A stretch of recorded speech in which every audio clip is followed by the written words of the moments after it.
Right, Joe from Red's Fly Shop here, and I'm going to give you what I think is the most important nymph fishing tip about mending that I have ever learned. I wish I had learned this 10 years ago. Oh my gosh, I would have gotten my clients into way more fish, and I would have caught a lot more fish myself. Today's tip is going to be titled overhand mending. One of the problems with mending, and I do a lot of guiding, and I see a lot of anglers of all skill levels, is most people mend with their rods horizontally. They reach out like this, and they mend horizontally like so. Now that can work for dry fly fishing, but fundamentally it doesn't work for nymph fishing, because when you mend horizontally, as you bring tension to the line and the indicator in the process of mend, all it does is tighten the line between the indicator and the fly. And the only thing that matters is slack line to that fly to make your nymph look natural. So I'm going to explain to you a technique, I call it overhand mending, and I'm going to turn around, I'm going to throw a couple of mends, and I want you to watch the position my rod tip is in.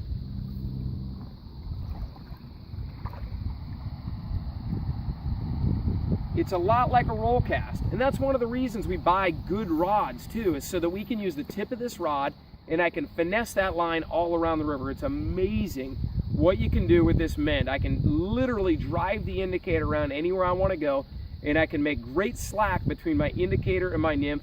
I can fish lighter nymph setups, snag bottom less, tangle less, catch more fish, because on a lighter setup, I can mend that indicator up over the top of the nymph falls underneath the indicator, I get maximum depth immediately with no weight, and I get more fishing time. I'm going to throw one or two more mends full speed, and then I'm going to show you slow motion, what it looks like with both the rod and the line, and then what the effect needs to be on the indicator.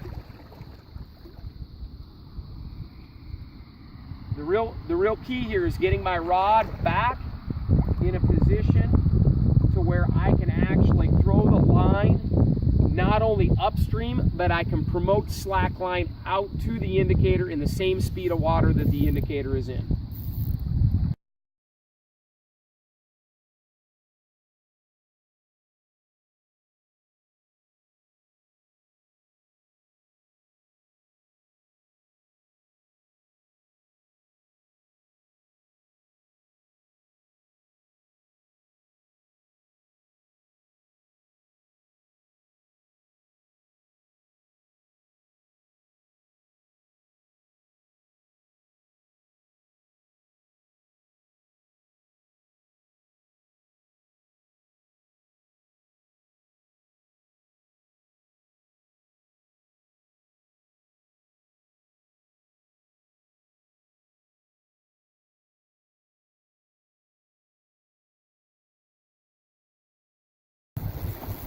Okay, great. So I'm fishing this really heavy riffle back here, and whoa, easy big boy, get back here.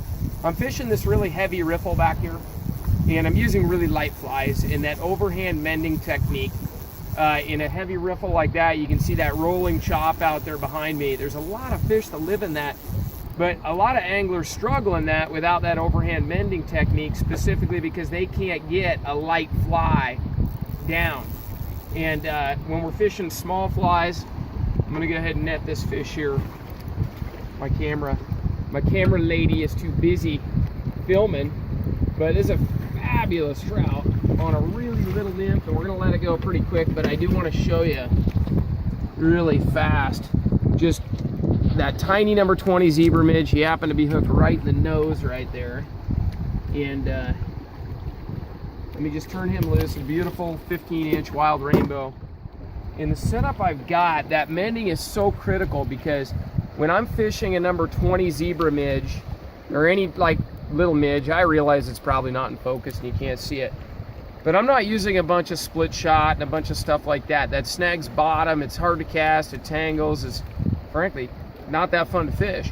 But I can get a light setup like this with a little yarn indicator, and with that overhand mending technique, I can get even the lightest flies and the lightest setups to sink properly in a big riffle like that, and hopefully put some trout in that.